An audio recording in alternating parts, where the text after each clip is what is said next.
நம்ம இந்திய அணி இப்போ இங்கிலாந்து அணிக்கு எதிராக விளையாண்டுகிட்டு இருக்க 4th டெஸ்ட் மேட்ச் ஆட்டத்தின் முக்கியமான டே 3 ஆட்டத்தை இப்போ நம்ம இந்தியா விளையாண்டு முடிச்சிருக்காங்க.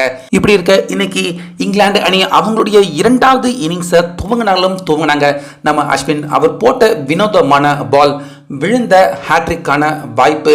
அது மட்டும் இல்லாமல் இதுவரைக்கும் உலக அளவில் டெஸ்ட் கிரிக்கெட் வரலாற்றிலேயே யாருமே நிகழ்த்தாத கண் முன்னாடி காட்டாத மிகப்பெரிய ரெக்கார்டு. அது மட்டும் இல்லாமல் இன்னும் பல ரெக்கார்டுகளை பார்த்தீங்கன்னா இந்த ஒரே மேட்ச் இன்னைக்கு டே 3ல நம்ம அஸ்வின் இங்கிலாந்து அணிக்கு எதிராக இப்போ நிகழ்த்திருக்காரு. அந்த வகையில் இன்னைக்கு காலையில் ஃபர்ஸ்ட் பேட்டிங் பண்ண வந்த நம்ம இந்திய அணி பக்கம் குல்தீப் த்ருவ் இவங்க 2 பேருடைய அபாரமான பேட்டிங்கால 307 ரன் வரைக்கும் நம்ம இந்தியா விளையாண்டு ரன் குவிச்சிருந்தாங்க. எப்படி இருக்க அதுக்கு அப்புறமா பேட்டிங் வந்த இங்கிலாந்து அணியின் நிலைமை இன்னைக்கு டே 3ல ரொம்பவே படு மோசமாயிடுச்சு அப்படின்னு தான் சொல்லணும். குறிப்பாக நம்ம அஸ்வின் ஃபர்ஸ்ட் ஓவரில் இருந்தே இங்கிலாந்து அணிக்கு எதிராக பந்து வீச வந்திருந்தாரு. அது மட்டும் இல்லாமல் அடுத்து அஸ்வின் 3 விக்கெட்டுகள் இங்கிலாந்து அணியின் டாப் ஆர்டர்ஸ் கொலப் ஆகக்கூடிய அளவுக்கு பயங்கரமாக இன்னைக்கு பந்து வீசினார் அஸ்வின். அது மட்டும் இல்லாமல் ஹேட்ரிக் பால் வீசுறதுக்கான வாய்ப்பும் பார்த்தீங்கன்னா இன்னைக்கு நம்ம அஸ்வினுக்கு கிடைச்சிருந்தது. அதே போல் அஸ்வினுக்கு நல்ல பார்ட்னர்ஷிப் கொடுக்கும் விதமாக குல்தீப் அவரும் அபாரமாக பந்து வீசி கிட்டத்தட்ட 4 விக்கெட்டுகளை வீழ்த்திருந்தார்.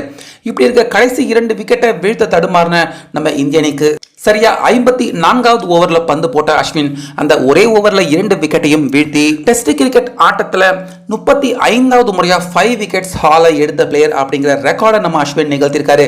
இதுக்கு முன்னாடி அனில் கும்ப்ளே அவரும் 35 தான் நிகழ்த்தியிருந்தாரு.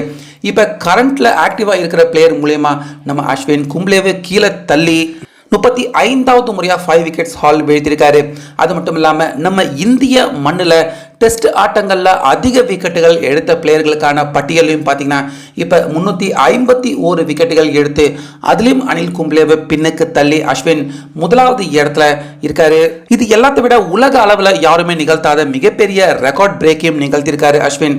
ஸோ அது என்ன அப்படின்னு பார்த்தீங்கன்னா இங்கிலாந்து அணிக்கு எதிராகவும் நம்ம அஸ்வின் 100க்கும் அதிகமான விக்கெட் வீழ்த்திருக்காரு.